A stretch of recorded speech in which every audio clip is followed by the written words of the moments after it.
Hello friends, welcome to our channel education hub by Ankit Shrivastava. आज अपने इस चैनल पे आपका फिर से स्वागत करते हैं। हम लास्ट टाइम पढ़ रहे थे भारतीय संविधान का विकास, उसी क्रम में आगे बढ़े। हमने पढ़ लिया था संवैधानिक विकास में कंपनी के शासन को पढ़ा। हमने लास्ट चार्टर पढ़ा था 1853 का। 1853 के चार्टर को हमने देख लिया था। अब उसके बाद में 1853 के बाद में बहुत सारी ऐसी जैसे नीतियाँ आई है ना, जिसकी वजह से 1857 की क्रांति हुई। 1857 की क्रांति हुई, असफल रही, लेकिन काफ़ी हद तक सफल भी रही। ठीक है। और जब 1857 की जब क्रांति हुई तो चूँकि कंपनी के द्वारा यहाँ पे भारत पे किस तरीके से प्रशासन किया जा रहा था, उस प्रशासन की वजह से और बहुत सारी ऐसी नीतियाँ लेकर के आए थे अंग्रेजों द्वारा, कुछ सामाजिक परिप्रेक्ष्य के तौर से, आर्थिक परिप्रेक्ष्य के तौर से, और भी बहुत सारे ऐसे टर्म्स थे जिसकी वजह से 1857 की क्रांति हुई। जब 1857 की क्रांति हुई तो ब्रिटेन की महारानी ने देखा और ये देखा कि ये क्रांति और उग्र ना हो और भी अच्छी इसमें उनके खिलाफ कोई भी विवाद ना खड़ा हो, तो उसके वजह से महारानी ने क्या किया, एक चार्टर घोषित किया। चार्टर नहीं कह सकते हैं, दूसरा एक अधिनियम पारित किया जिसको भारत सरकार अधिनियम कहा गया। ठीक है। भारत सरकार अधिनियम 1858 पारित किया। ठीक है। उसमें उन्होंने क्या कहा कि ऐसा है, कंपनी का शासन नहीं रहेगा इस देश पे, और इस औपनिवेशिक देश, क्योंकि भारत को एक कॉलोनिज्म कंट्री कहा जाता था, औपनिवेशिक देश था एक ब्रिटेन का ही, तो इस देश पे किसका अधिकार अब सीधा सीधा रहेगा, कंपनी का ना होने हुए अब कौन शासन सीधा करेगा, सीधा ब्रिटेन क्राउन करेगा। ठीक है। यानी महारानी या महाराज जो भी हों उस टाइम पे उनका। ठीक है। तो अगर क्वेश्चन में पूछा जा सकता है कि ब्रिटिश भारत का अंतिम चार्टर कौन था, क्वेश्चन हम लिख सकते हैं। हमारा टॉपिक था संवैधानिक विकास, संवैधानिक विकास। ठीक है। संवैधानिक विकास में अगर हम देखें तो अगर देखा जाए, क्वेश्चन पूछा जाता है कि भारत का अंतिम चार्टर कौन सा था। ठीक है। भारत का नहीं, ब्रिटिश भारत, क्योंकि उस टाइम इसको कौन सा भारत कहते थे, ब्रिटिश भारत कहते थे। ब्रिटिश भारत का अंतिम चार्टर कौन सा था, तो अंतिम चार्टर कौन सा था अगर देखें हम इस परिप्रेक्ष्य में, तो लास्ट में वही हमारा चार्टर आया था 1853 का। उसके बाद में भारत सरकार अधिनियम आ गया। ठीक है। तो 1857 के बाद में सीधा का सीधा शासन का पूरा जिम्मा किसके हाथ में आ गया, ब्रिटिश क्राउन के। तो अंतिम चार्टर था 1853 का चार्टर, द चार्टर ऑफ 1853। क्या, चार्टर ऑफ 1853। ठीक है। यानी ब्रिटिश भारत का जो अंतिम चार्टर था वो कौन सा था, आपका 1853 का चार्टर। फिर इसी के बाद में क्या हुआ, कौन सा अधिनियम आया, भारत शासन अधिनियम 1858। इसके बाद में भारत शासन, भारत सरकार या शासन कह सकते हैं, भारत शासन भी लिख लीजिए, भारत शासन अधिनियम 1858। कौन सा अधिनियम आया, 1858 का एक अधिनियम आया। ठीक है। इस टाइम देखिए 1858 के टाइम पे ब्रिटिश का पीएम कौन था, क्वेश्चन पूछा जा सकता है। ब्रिटिश पीएम कौन थे, ब्रिटिश प्राइम मिनिस्टर कौन थे। ठीक है। 1858 का जब ये आया, मतलब आने वाला था, उसके पहले ही देखिए ब्रिटेन में भी बदलाव हुआ 1857 की क्रांति के बाद में, वहाँ के प्रधानमंत्री ही बदल दिए गए। ठीक है। तो इस टाइम पहले कौन था 1857 में, पाम स्टर्न थे। ठीक है। पाम स्टर्न थे। ठीक। अभी देखिए इन्होंने क्या किया, इन्होंने 12 फरवरी 1858 को, क्या इन्होंने 12 फरवरी 1858 को एक बिल पेश किया। पहले एक बिल प्रस्तुत किया है ना, एक बिल पेश करते हैं, ये क्या करते हैं, बिल प्रस्तुत करते हैं किसके समक्ष, महारानी के समक्ष में, लेकिन महारानी उस बिल को नकार देती है, यानी उस बिल को नहीं माना जाता है। और फिर इसी बिल के ना मानने के बाद क्या हुआ कि इन्होंने पामस्टर ने अपना क्या कर दिया, त्याग पत्र दे दिया। क्या दे दिया, त्याग पत्र दे दिया। क्या, त्याग पत्र दे दिया, किसने, पामस्टर ने। ठीक है, जब इनकी बात नहीं मानी गई तो इन्होंने क्या किया, अपना त्याग पत्र, या फिर इन्होंने त्याग पत्र क्या दे दिया, यहाँ की सरकार ही इनकी गिरा दी गई। ठीक है, फिर इनके बाद दूसरे पीएम बनते हैं, हमारे न्यू पीएम बनते हैं यहाँ के, कब, 2 अगस्त 1858 में ब्रिटिश के नए पीएम बनते हैं, या न्यू पीएम लिख लीजिए आप, न्यू पीएम बनते हैं कब, अगस्त 1858 में, वो भी क्या अगस्त को, 2 अगस्त को। क्या, 2 अगस्त 1858 को, 2 अगस्त 1858 को नए पीएम बनते हैं। ठीक है, अब नए पीएम बने तो कौन बने, लॉर्ड डर्बी बने। कौन बने, लॉर्ड डर्बी। क्या, लॉर्ड डर्बी बने। कौन बने, 2 अगस्त 1858 को ब्रिटेन के नए प्रधानमंत्री बने लॉर्ड डर्बी, और इन्होंने भारत शासन अधिनियम का एक बिल पेश किया, प्रस्तुत किया। क्या, भारत शासन अधिनियम का, आप यहाँ लिख लीजिए, भारत शासन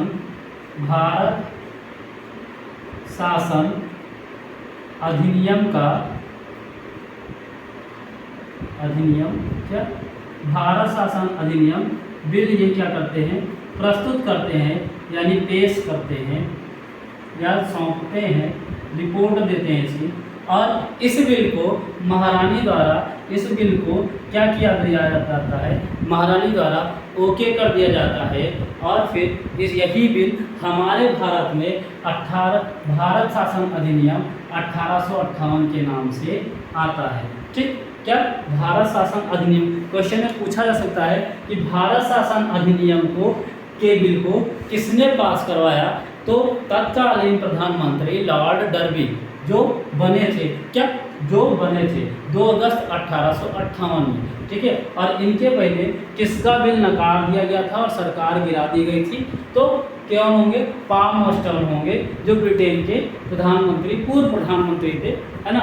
उन्होंने एक बिल पेश किया जिसको नकार करके और इनका सरकार गिरा दिया गया। 2 अगस्त को लॉर्ड डर्बी नए पीएम जो थे, उन्होंने 2 अगस्त को भारत शासन अधिनियम के नाम से एक नया बिल पेश किया, और जिसको महारानी ने हस्ताक्षर कर दिया। क्या, जिसको महारानी ने हस्ताक्षर कर दिया। देखिए, और इस बिल का एक अन्य नाम क्या था, अन्य नाम क्या था, इस बिल का अन्य नाम से और क्या जानते हैं, क्वेश्चन आ सकता है कि अच्छी अधिनियम का सरकार, या अच्छी सरकार का अधिनियम। ठीक है, भारत के अच्छे सरकार का अधिनियम। क्या, भारत के अच्छे सरकार का नियम। ठीक है, सरकार का अधिनियम। क्या, भारत के अच्छे सरकार का अधिनियम। ठीक है, इसको अच्छे सरकार की अधिनियम कहा गया कि अब ये जो, क्यों, क्योंकि अभी का अब जो ये अधिनियम आ रहा है, इस पे किसका जिम्मा होगा, सीधा का सीधा कौन इस पे शासन कर रहा होगा, ब्रिटिश क्राउन कर रहा होगा, यानी ब्रिटेन की महारानी का सीधा उनका इस पे नियंत्रण होगा। इसीलिए इसको क्या कहा गया, भारत के अच्छे सरकार का अधिनियम कहा गया। क्या, भारत के अच्छे सरकार का अधिनियम किसको कहा गया, भारत शासन अधिनियम 1858 को कहा गया। ठीक, अभी फिर इसके बाद में देखते हैं आगे क्या हुआ। फिर इसी अधिनियम के तहत आगे मैं यहाँ पे बता देता हूँ आपको, स्पेस थोड़ा कम है इसलिए आगे हम यहाँ देखते हैं। देखिए, इसी अधिनियम के थ्रू क्या आया, इसी अधिनियम में लिख कर क्या आया, ब्रिटेन की महारानी ने क्या लिखा, कि भैया ऐसा है, आपसे कंपनी कहती है, कंपनी का शासन पूरी तरीके से समाप्त किया जाता है। क्या, कंपनी का शासन समाप्त किया जाता है। देखिए, डेट कौन सा था, 1 नवंबर, ध्यान से रखिएगा, 1 नवंबर 1858 को रानी का क्या आता है, घोषणा पत्र आता है। रानी का घोषणा पत्र आता है। ठीक, रानी का एक घोषणा पत्र आता है, ठीक, क्या घोषणा पत्र। अब देखिए ये जो घोषणा पत्र आया इसको कहाँ पे पढ़ा गया, ठीक है, घोषणा पत्र को पढ़ा गया मिंटो पार्क में। कहाँ पे? Minto park. ये कहाँ है? आपके इलाहाबाद में है। इलाहाबाद में मिंटो पार्क में इसको क्या किया गया? पढ़ा गया। क्या? मिंटो पार्क इलाहाबाद में पढ़ा गया। अच्छा, पढ़ा किसने? मिंटो पार्क इलाहाबाद में पढ़ा गया, ठीक है। अभी पढ़ा किसने? तत्कालीन जो हमारे क्या थे उस टाइम के गवर्नर थे, लॉर्ड कैनिंग। कौन? Lord Canning. लॉर्ड कैनिंग के द्वारा इस घोषणा पत्र को पढ़ा गया। लॉर्ड कैनिंग ने इस घोषणा पत्र को पढ़ा। देखिए इसमें थोड़ा सा पॉइंट बाय पॉइंट के लिए तो लिखा दूँ, वरना नॉर्मली आप ऐसे ही समझ लीजिए कि 1 नवंबर 1858 को रानी का घोषणा पत्र आया, जिसको कहाँ पे पढ़ा गया? Minto park. क्या? मिंटो पार्क में पढ़ा गया। वो भी मिंटो पार्क है कहाँ पे? इलाहाबाद में। किसके द्वारा पढ़ा गया? तत्कालीन भारत के जो गवर्नर जनरल थे उनके द्वारा पढ़ा गया। और कौन थे? लॉर्ड कैनिंग थे। देखिए इन्हीं लॉर्ड कैनिंग है जो अब भारत के वायसराय बनेंगे, ठीक है। क्या? भारत के वायसराय बनेंगे। अब देखिए इस घोषणा पत्र में था क्या? देखिए मैं आगे इसको एक बार स्क्रीनशॉट ले लीजिए आप लोग, ताकि मैं आगे बता दूं। चलिए ले लिया होगा, आगे देखते हैं।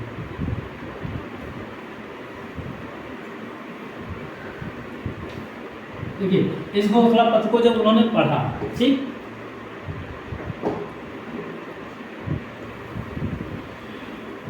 अब देखिए इस घोषणा पत्र में था क्या? इस घोषणा पत्र में क्या था कि जो ब्रिटिश गवर्नेंस है, क्या है? British governance.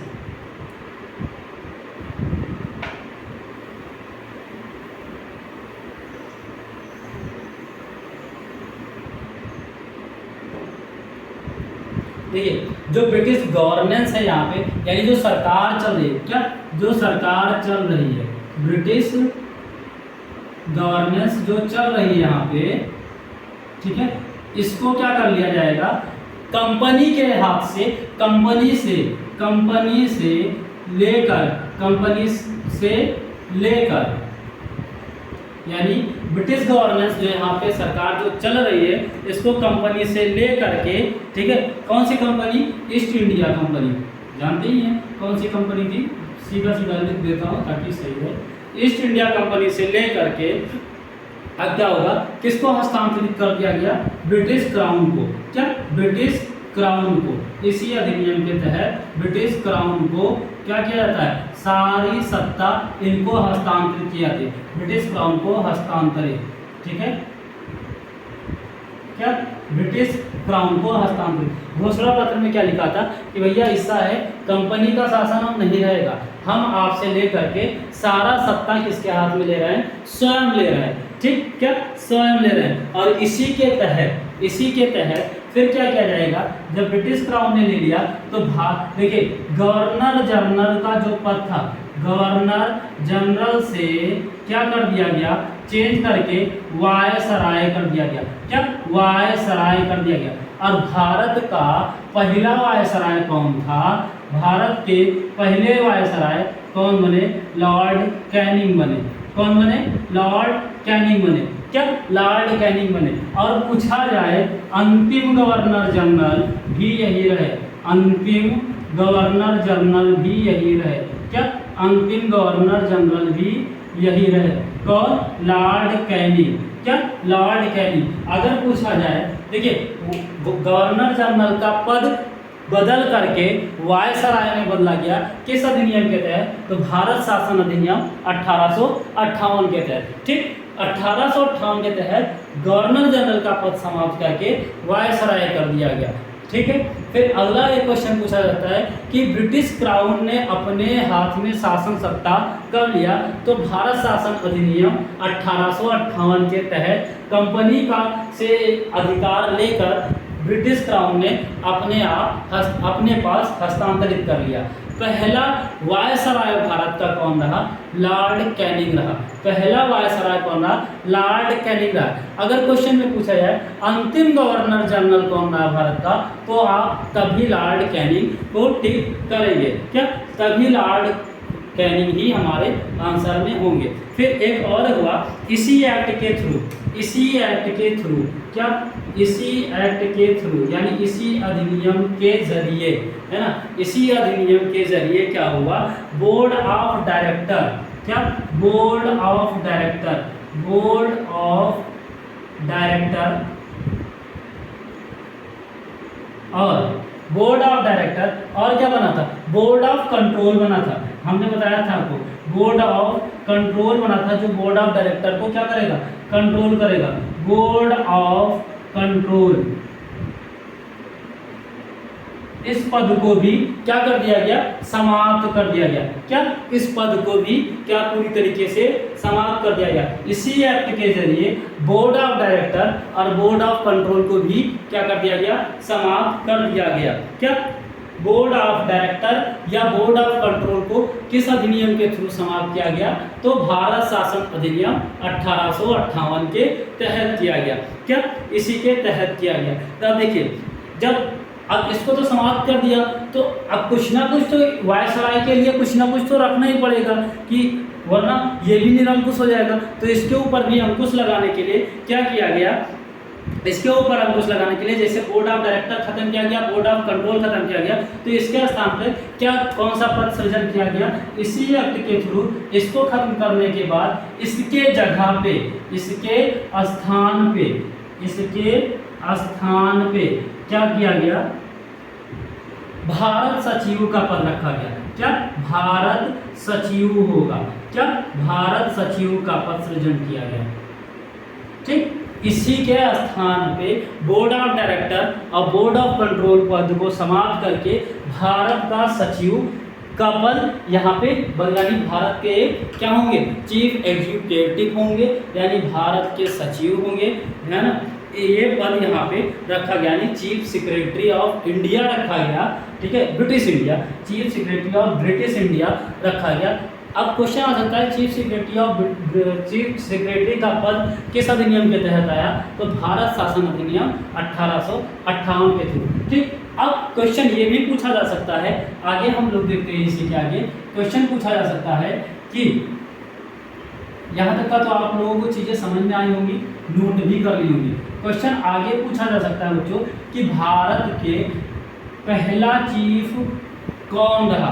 भारत का पहला सचिव कौन रहा?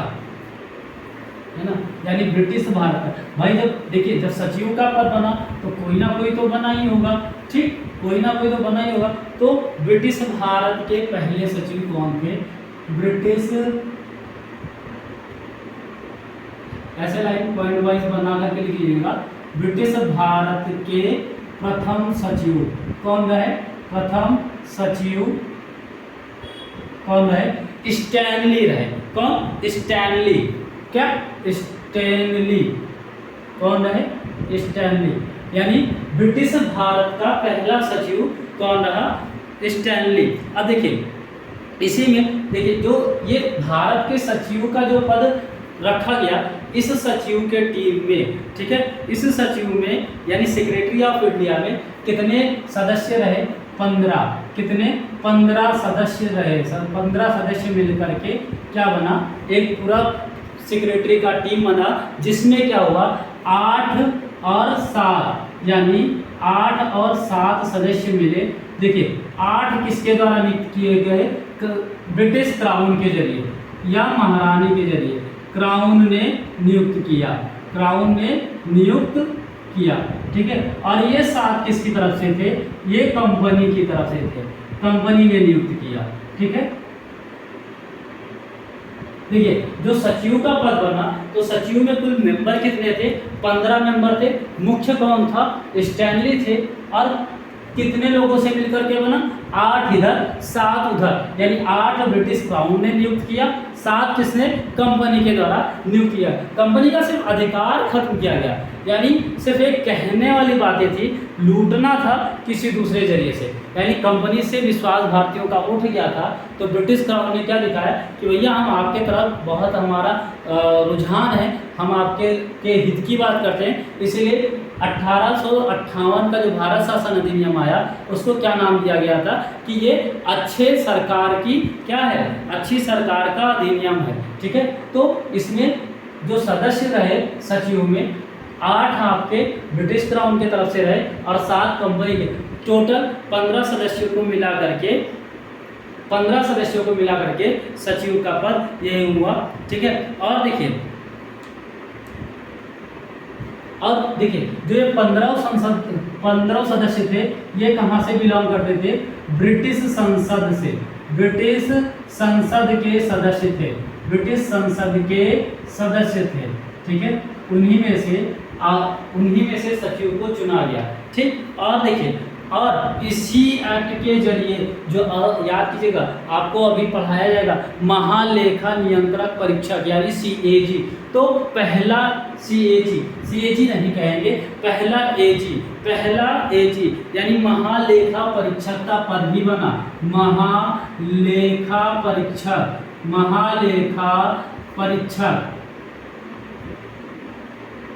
का पद आया।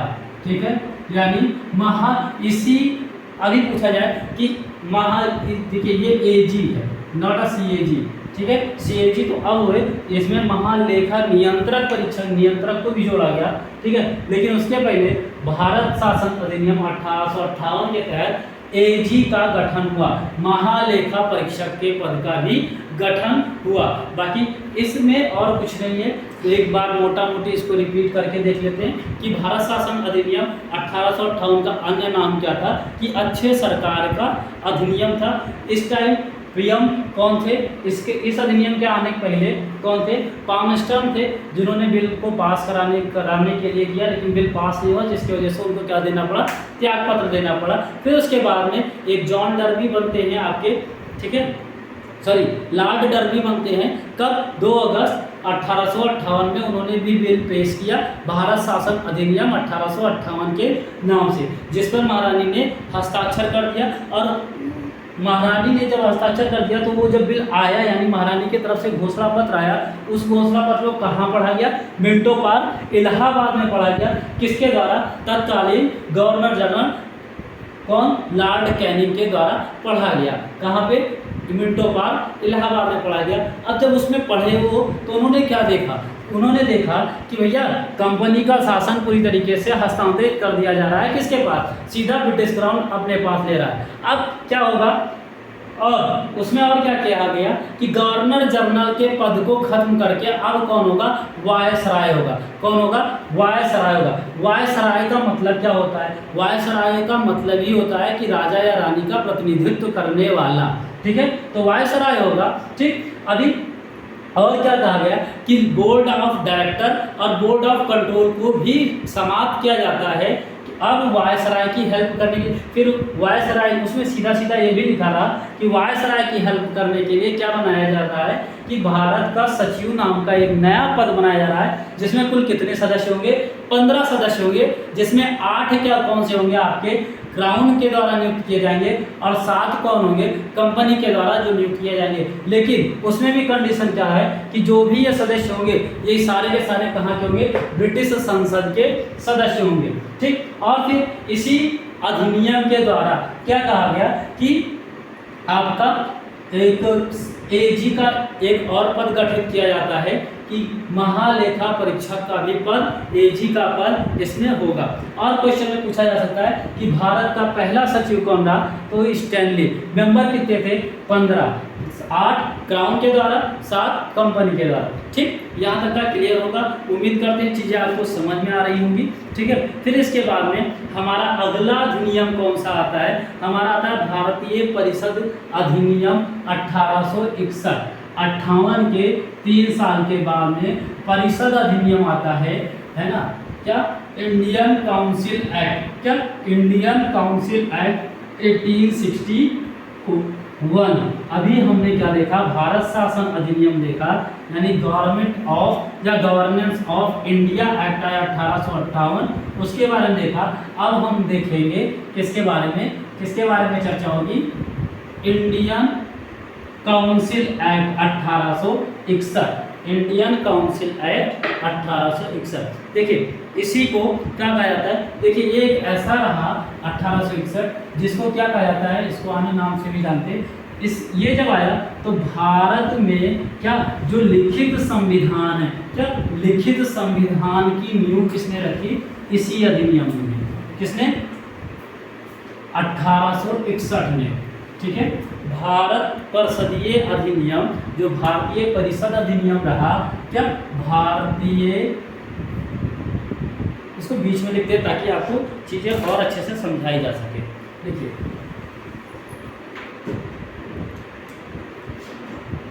भारतीय परिषद अधिनियम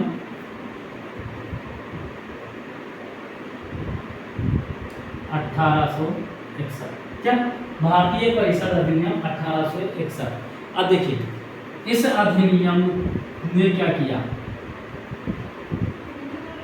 पहला चीज इस अधिनियम के द्वारा क्या होगा कि भारत में लिखित संविधान की नींव रखी गई। क्या भारत में लिखित संविधान की नींव रखी, क्या नींव रखी गई। ठीक है, इसी के तहत भारत में लिखित संविधान का जो एक टर्म्स आया वो आया। फिर दूसरा काम क्या किया गया, इसमें वायसराय के पद को, देखिए ऐसे लिखते रहिएगा, वायसराय। देखिए अभी क्योंकि विस्तारवादी योजनाएं लोग की चल रही थी, विस्तार कर रहे थे, तो अब जब विस्तार कर रहे हैं यानी क्षेत्रीय विस्तार हो रहा है, तो वायसराय के लिए अकेले पूरा चीज संभालना भी टफ हो जाएगा। तो क्या हुआ, वायसराय का जो कार्यकारी परिषद था उसको भी विस्तार किया गया। वायसराय के कार्यकारी परिषद का विस्तार हुआ, क्या कार्यकारी परिषद का विस्तार। ठीक है, देखिए वायसराय के कार्यकारी पद को विस्तार भी किया गया। ठीक है, देखिए इस अधिनियम में क्या हुआ, पहली चीज तो लिखित संविधान के लिए नींव रखी गई। दूसरा काम क्या किया गया, कार्यकारी परिषद को, वायसराय के कार्यकारी परिषद को विस्तार किया गया। ठीक है, और फिर क्या हुआ, तीसरा काम क्या हुआ, तीसरा काम निकल करके आता है बच्चों कि जो भारत के कुछ भारतीयों को गैर सरकारी सदस्य के रूप में नामांकित किया गया। क्या कुछ पॉइंट बना करके लिख लीजिएगा, चाहे कुछ भारतीयों को गैर सरकारी सदस्य के रूप में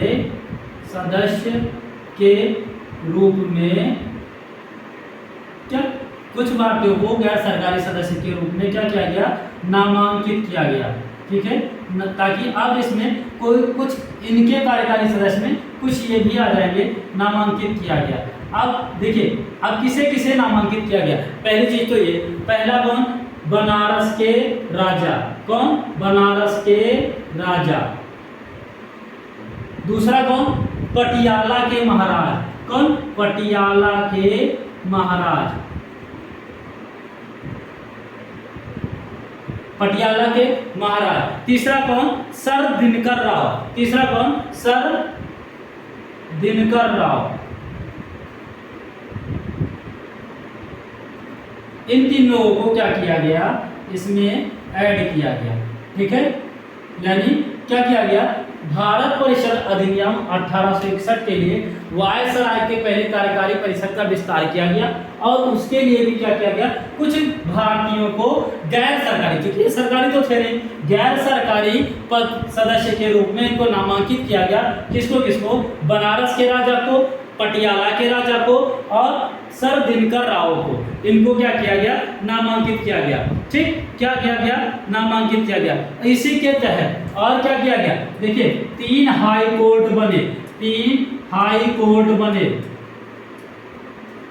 कौन कौन से आपके 3 हाई कोर्ट, देखिए 3 हाई कोर्ट इसी के तो है बने थे। कौन कौन से आपके बने, जो तीनों प्रेसिडेंसियां थी, बॉम्बे,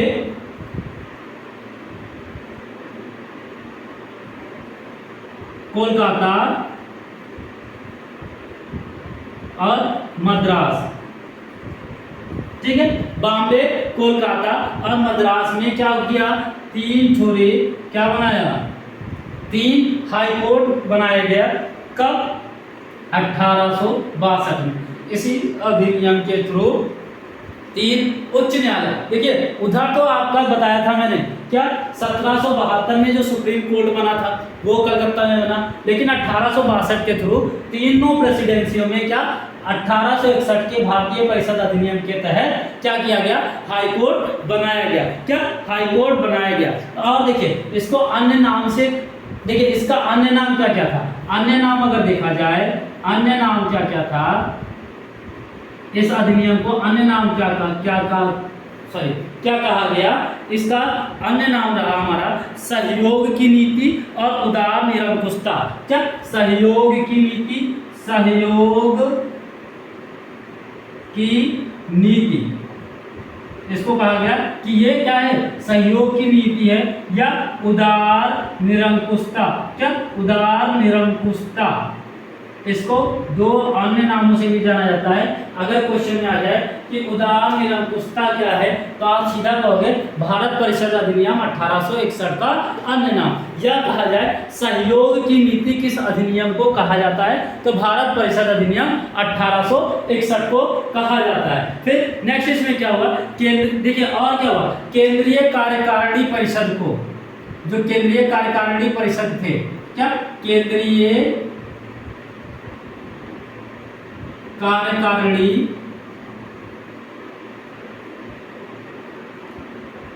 परिषद, देखिए केंद्रीय कार्यकारिणी परिषद में कितने सदस्य थे, 4 सदस्य थे। ठीक है, 4 सदस्य केंद्रीय कार्यकारिणी परिषद के जो सदस्य थे उनकी संख्या को बढ़ा दिया गया। केंद्रीय कार्यकारिणी परिषद के सदस्य की संख्या को क्या कर दिया गया, सदस्यों को बढ़ाया गया, सदस्यों को इंक्रीज किया गया, बढ़ाया गया। मैं एरो लगा देता हूं। क्या, आपका इसमें 4 से क्या कर दिया गया बच्चों, 5 कर दिया गया, 4 से बढ़ाकर 5 कर दिया गया। क्या, 4 से बढ़ाकर 5 कर दी गई।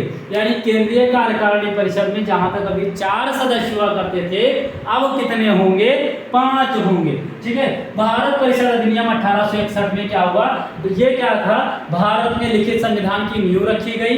फिर इसका अन्य नाम सहयोग की नीति उदार निरंकुशता है। और इसमें क्या किया गया, वायसराय के कार्यकारिणी परिषद का विस्तार किया गया, जिसके लिए कुछ भारतीयों को गैर सरकारी सदस्य के रूप में नियुक्त किया गया, जिसमें आपके कहाँ के, बनारस के राजा थे, पटियाला के महाराज थे और सर दिनकर राव थे। इन 3 लोगों को इसमें ऐड किया गया और इसी के तहत 3 हाई कोर्ट भी बनाए गए, बॉम्बे, कोलकाता और मद्रास का।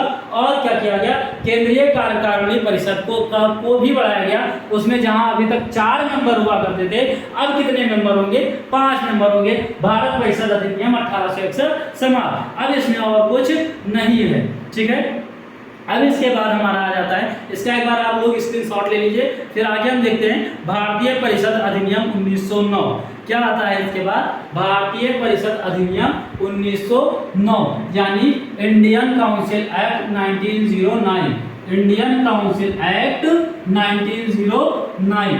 क्या, इंडियन काउंसिल एक्ट 1909, भारतीय परिषद अधिनियम 1909। क्या, भारतीय परिषद अधिनियम 1909।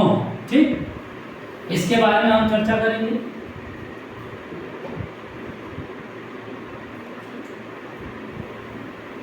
भारतीय परिषद अधिनियम 1909,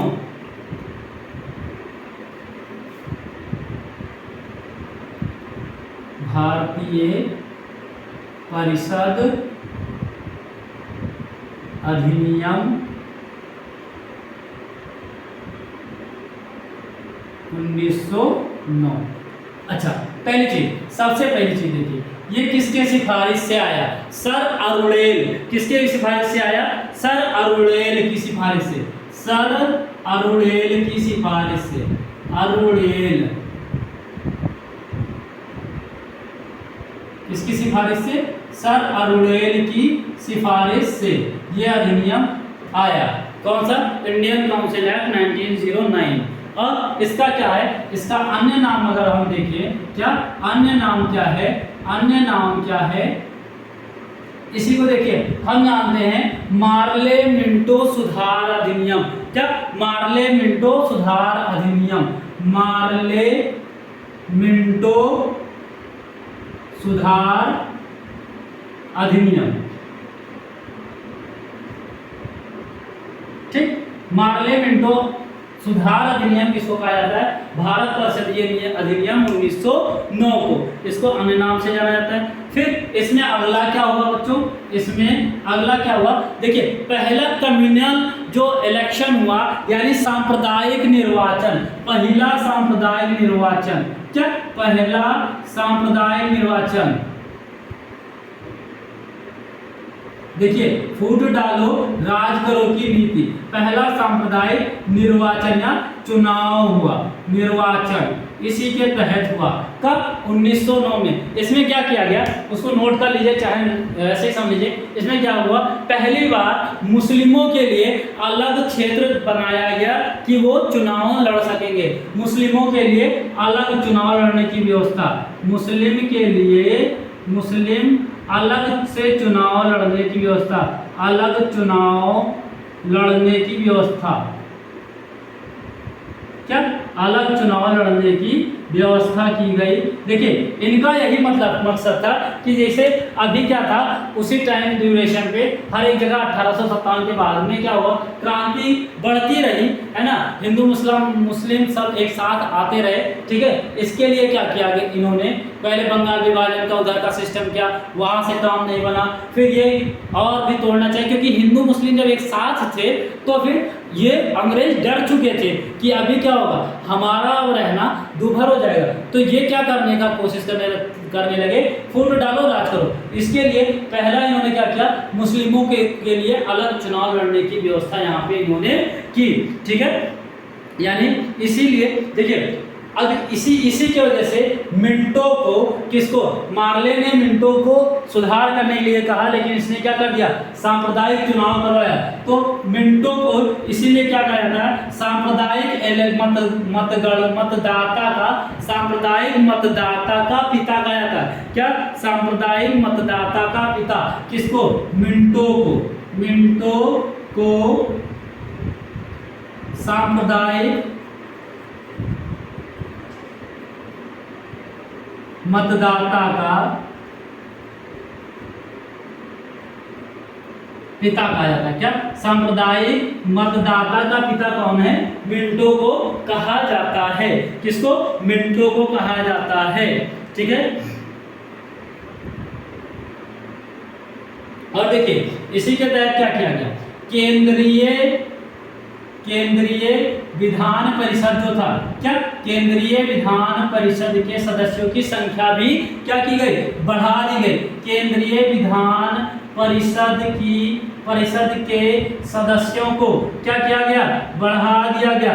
मतलब कितना, 16 से क्या कर दिया गया, डायरेक्ट 60 कर दिया गया, 60 कर दिया गया। ठीक, क्या 60 कर दिया गया। किसको? केंद्रीय विधान परिषद के सदस्यों को 16 से बढ़ा करके 7 कर दिया गया। क्या? 16 से बढ़ा करके 7 कर दिया गया। और देखिए एक हमारे व्यक्ति थे एसपी सिन्हा, सत्येंद्र प्रताप सिन्हा, है ना, इनको क्या किया गया, वायसराय के कार्यकारी परिषद के लिए कानूनी सदस्य के रूप में नामांकित किया गया। किसको? सत्येंद्र प्रताप प्रसाद सिन्हा, सत्येंद्र प्रसाद सिन्हा जी को क्या किया गया, वायसराय के कार्यकारी परिषद, वायसराय के कार्यकारी परिषद,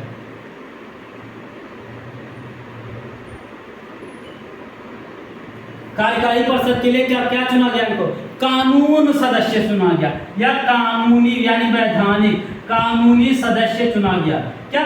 कानूनी पहले भारतीय ऐसे ही थे जिनको वायसराय के कार्यकारी सदस्य में कानूनी तौर से देखिए वहां नामांकित किया गया था, इनको कानूनी सदस्यता मिली। ठीक है, किसको? सत्येंद्र प्रसाद सिन्हा को। और देखिए यही एकलौते ऐसे भारतीय हैं जिसको क्या मिली? लॉर्ड की उपाधि भी मिली। क्या? लॉर्ड की उपाधि मिली। क्या? लॉर्ड की उपाधि किसको मिली?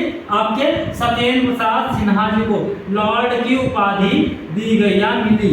ठीक, और ये कौन थे? वायसराय के कार्यकारी सदस्य में ये कानूनी तौर से यानी वैधानिक सदस्य बन गए। ठीक है, और इसीलिए इनको लॉर्ड की भी उपाधि दी गई। ठीक है, क्या दी गई? लॉर्ड की उपाधि दी गई।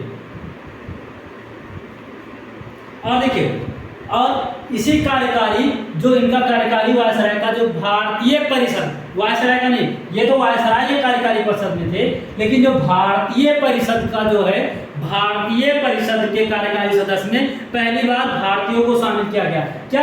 भारतीय परिषद में पहली बार भारतीयों को शामिल किया गया। अब देखिए भारतीयों को शामिल किया जा रहा है, भारतीयों को शामिल किया गया। क्या? भारतीयों को शामिल किया गया। अब देखिए कौन कौन से लोग थे इसमें? भारतीय सदस्य थे, लेकिन कौन कौन से थे? आपके केसी गुप्ता थे और सैयद हुसैन बिलतामी थे। सैयद हुसैन बिलतामी और केसी शर्मा थे। ठीक है, केसी गुप्ता थे। क्या? केसी गुप्ता थे और आपके सैयद हुसैन बिलग्रामी है ना। इन दोनों लोगों को भी किसमें? भारतीय परिषद में कार्यकारी सदस्य के रूप में इनको भी चुना गया। केसी गुप्ता को और किसको? सैयद हुसैन बिलग्रामी को चुना गया। ठीक, और किसको? सैयद हुसैन बिलग्रामी नहीं, बिलनामी थे शायद, हाँ बिलनामी थे। ठीक है, यानी देखिए एक बार फिर से देख लीजिए, भारतीय परिषद अधिनियम 1909 किसके सिफारिश से आया? सर अरुलेल की सिफारिश से। इसको अन्य नाम से पार्लियामेंटो सुधार के नाम अधिनियम के नाम से जानते हैं। इसमें पहला सांप्रदायिक निर्वाचन हुआ, मुस्लिमों के लिए अलग से चुनाव लड़ने की व्यवस्था की गई। मिंटो को इसीलिए क्या जाना जाता है? सांप्रदायिक मतदाता का पिता माना जाता है, फादर ऑफ कम्युनल इलेक्शन का फादर किसको माना जाता है? मिंटो को। केंद्रीय विधान परिषद में जो संख्या 16 हुआ करती थी, केंद्रीय विधान परिषद में जो संख्या 16 हुआ करती थी, उसको बढ़ा करके 60 कर दिया गया। सत्येंद्र प्रसाद सिन्हा जी को वायसराय के कार्यकारी सदस्य में, कार्यकारी परिषद में कानूनी सदस्यता मिली, है ना, और इनको लॉर्ड की उपाधि दी गई। और भारतीय परिषद अधिनियम में यानी भारतीय परिषद के कार्यकारी में यानी पहली बार भारतीयों को जगह मिली। और दो भारतीय आपके कौन कौन रहे? केसी गुप्ता रहे और सैयद हुसैन बिलनामी रहे। ठीक है, फिर इसके बाद में ये इसमें समाप्त होता है। इसके बाद में हमारा आ जाता है भारत शासन अधिनियम। एक बार इसका स्क्रीनशॉट ले लीजिए। भारत शासन अधिनियम 1919।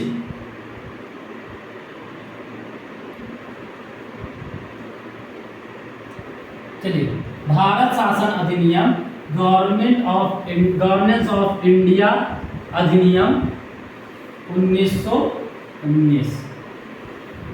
1909 हमने पढ़ा, इसके 10 साल के बाद वाला अब उस पर चर्चा करेंगे। क्या? भारत शासन अधिनियम 1919। क्या? भारत शासन अधिनियम 1919 यानी मॉन्टेग्यू चेम्सफोर्ड सुधार। वो 1909 आपका था मार्ले मिंटो का सुधार, ये मॉन्टेग्यू चेम्सफोर्ड सुधार रहा। भारत शासन अधिनियम 1919। क्या? भारत शासन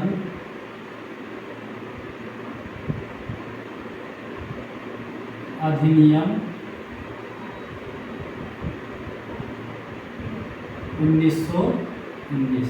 क्या?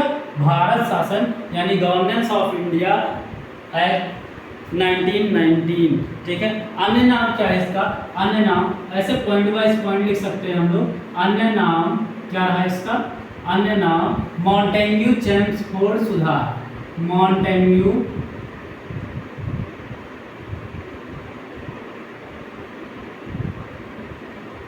चेम्सफोर्ड सुधार। ठीक है, मॉन्टेग्यू चेम्सफोर्ड सुधार के नाम से इसको जाना जाता है। और देखिए इसमें हुआ क्या क्या बदलाव, क्या क्या हुआ मॉन्टेग्यू चेम्सफोर्ड में। इसमें द्विसदन और प्रत्यक्ष चुनाव प्रारंभ हुआ। क्या? द्विसदनात्मक व्यवस्था हुई। द्विसदन या द्विसदन और प्रत्यक्ष चुनाव होगा। कैसा चुनाव होगा? प्रत्यक्ष चुनाव की व्यवस्था हुई। प्रत्यक्ष चुनाव होगा। क्या? प्रत्यक्ष चुनाव होगा, वो भी कैसा? और सदन कैसा होगा? द्विसदनात्मक व्यवस्था होगी। कैसी व्यवस्था होगी? द्विसदनात्मक व्यवस्था होगी।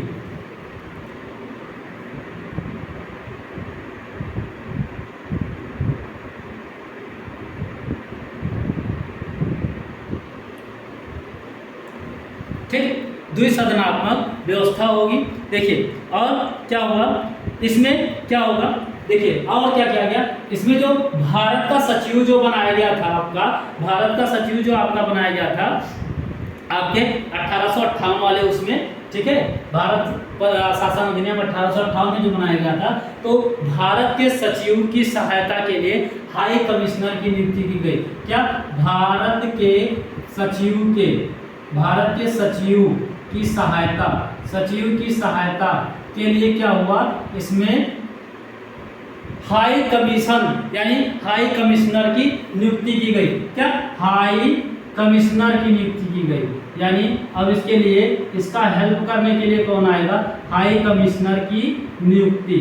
ठीक है, यानी अब जो चीफ सेक्रेटरी होगा उसके लिए हेल्प के लिए भी, क्योंकि अभी धीरे धीरे बढ़ भी रहे हैं और जो इनके खिलाफ ब्रिटिशर्स के खिलाफ अभी देख रहे हैं भारत में उग्र तरीके से, क्योंकि इस टाइम क्या है उग्रवादी क्रांतिकारी कांग्रेस चल रही थी, तो यानी कि अभी धीरे धीरे बढ़ रहा था, तो चीज़ों को और सिस्टमैटिक रूप से चलाने के लिए क्या किया गया? हाई कमिश्नर की भी नियुक्ति की गई इसी में। ठीक है, और इसी में द्विसदनात्मक विधानमंडल की व्यवस्था हुई। क्या?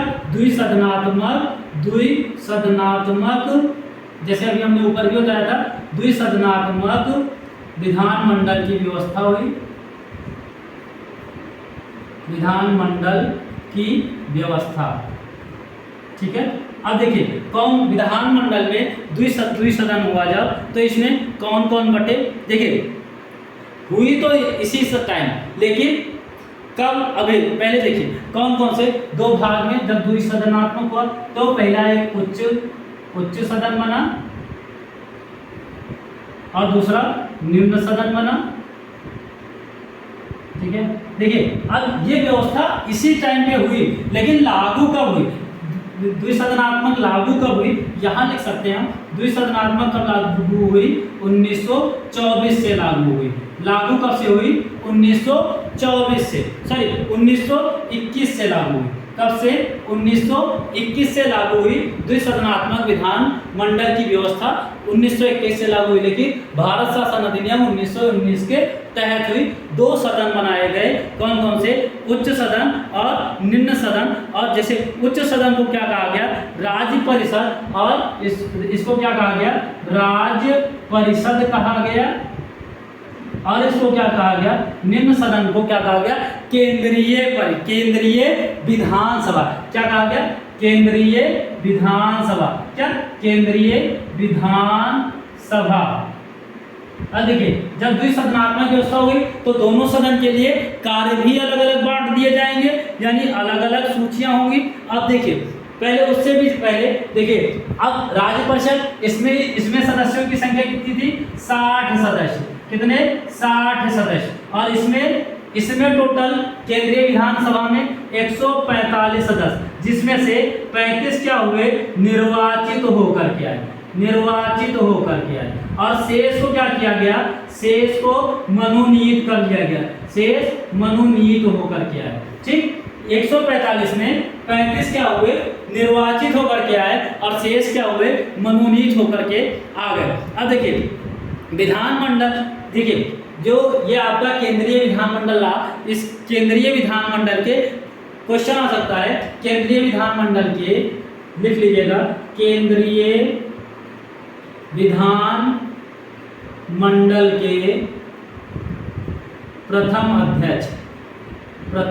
अध्यक्ष, चल केंद्रीय विधानमंडल के प्रथम अध्यक्ष कौन रहे, इसके फ्रेडरिक व्हाइट, कौन, फ्रेडरिक व्हाइट,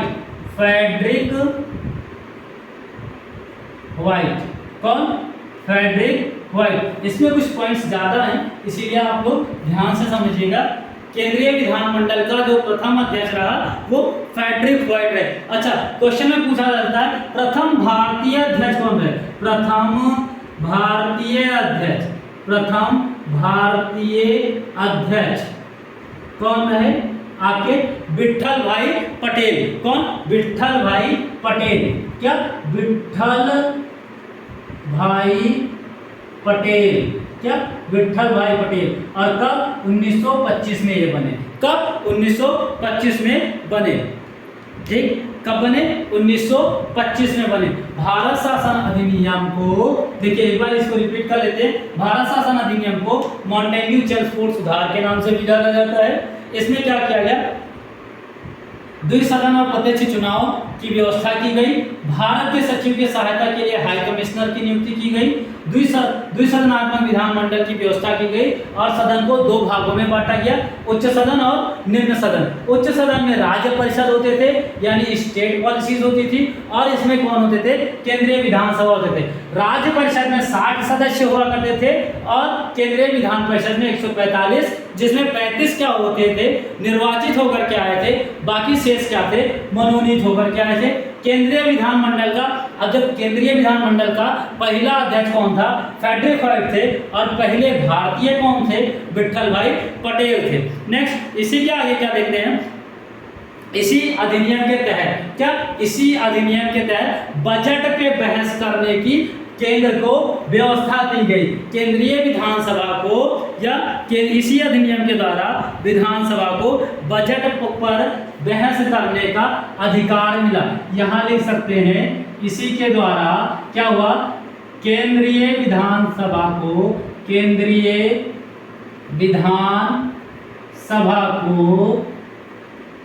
बजट पर बहस करने का अधिकार,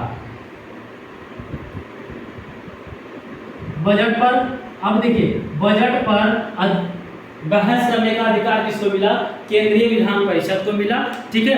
अब किस अधिनियम के तहत, भारत शासन अधिनियम 1919 के तहत। अब देखिए जो ये द्विसदनात्मक व्यवस्था हुई, इसमें अब दो सदन है, उच्च सदन, निम्न सदन, तो दोनों सदन के लिए कार्य भी बांट दिए जाएंगे। तो जो प्रांतीय विषय थे उनको भी क्या किया गया, दो भागों में बांट दिया गया। मैं ऊपर लिख देता हूँ, यहाँ से इसको इरेज कर देता हूँ, ठीक है। आगे चलिए, यहाँ से इरेज कर देते हैं इसको, आगे देखते हैं क्या हुआ।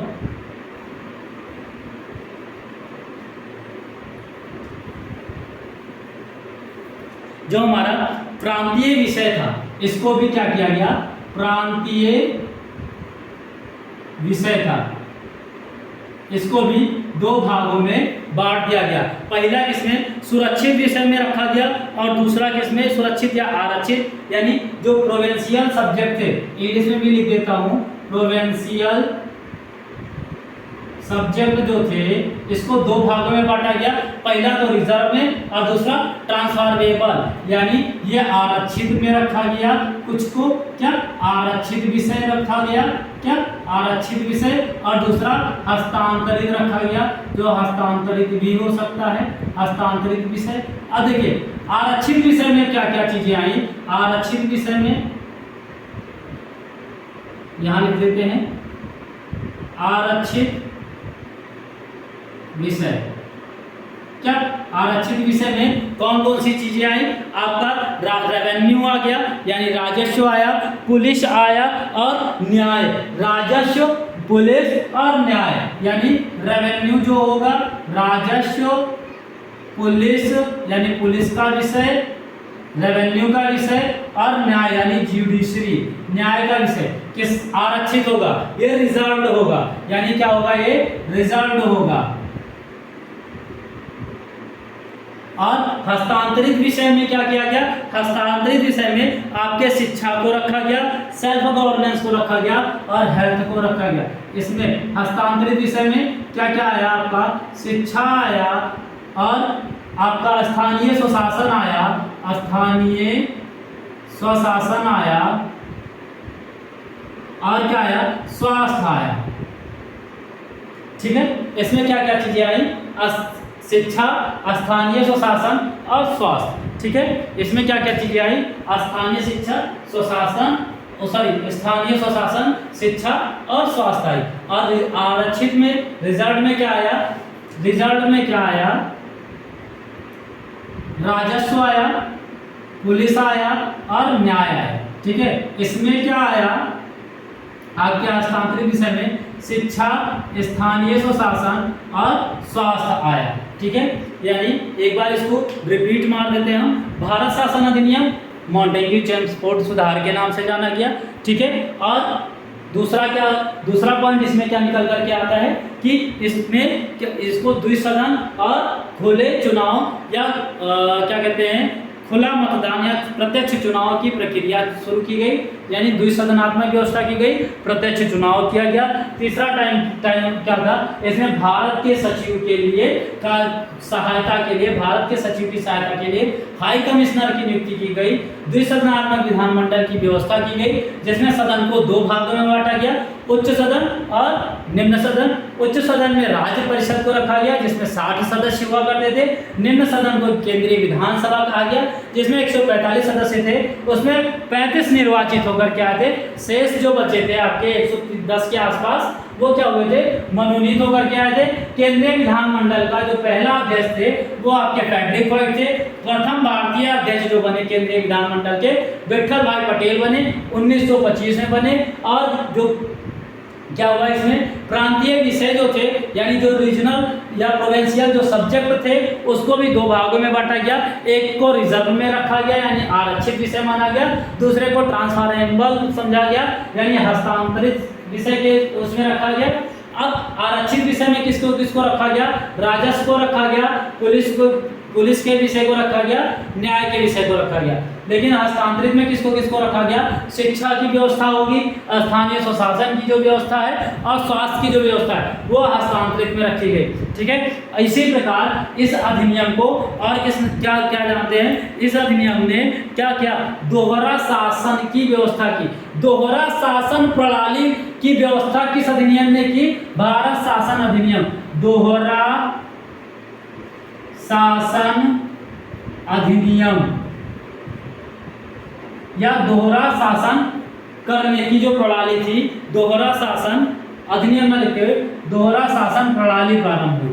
दोहरा शासन प्रणाली, इसीलिए देखिए अब हमारे यहाँ द्विसदनात्मक व्यवस्था तब से चली आ रही है। दोहरा शासन प्रणाली व्यवस्था प्रारंभ हुई।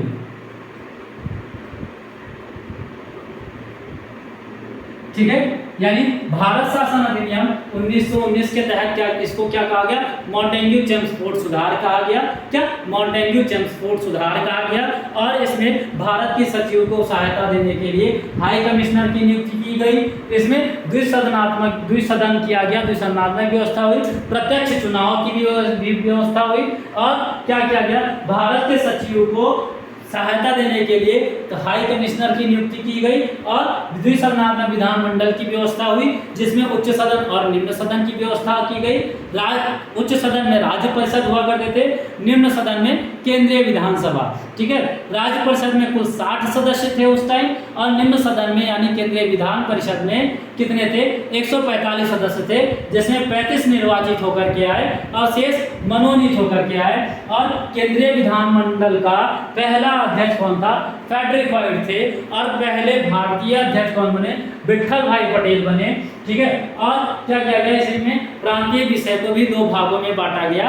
और पहला करा आपका आरक्षित विषय रिजर्व, और दूसरा क्या रहा, हस्तांतरित। आरक्षित में पुलिस को रखा गया, न्याय को रखा गया, और किसको रखा गया, राजस्व यानी रेवेन्यू को। और जो आपका हस्तांतरित विषय रहा उसमें शिक्षा, स्थानीय स्वशासन और स्वास्थ्य। ठीक है, तो ये चीजें हो गई। इसके बाद और जो 2-4 बचे हैं आपको, आपका 1935 का बच्चा है अधिनियम, 1947 का बच्चा है, 1943 का बच्चा है। उन चीज़ों को भी आगे हम चर्चा करेंगे नेक्स्ट वीडियो में। तब तक के लिए हमारे वीडियो को अगर अभी तक सब्सक्राइब ना किया हो तो सब्सक्राइब करें और बेल आइकन को भी दबा दें, ताकि आपको हमारे द्वारा वीडियो भेजने पर नोटिफिकेशन तुरंत प्राप्त हो जाए। और वीडियो को ज़्यादा से ज़्यादा शेयर कीजिए, लाइक कीजिए, सब्सक्राइब कीजिए। आपके हेल्प से हमारे इस चैनल ने 100 सब्सक्राइबर पार कर लिया। ऐसे ही अपना प्यार देते रहें ताकि हम और अच्छे अच्छे कंटेंट लेते आएँ। और ज़्यादा से ज़्यादा इसको सब्सक्राइब कीजिए और वीडियो को पूरा देखिए।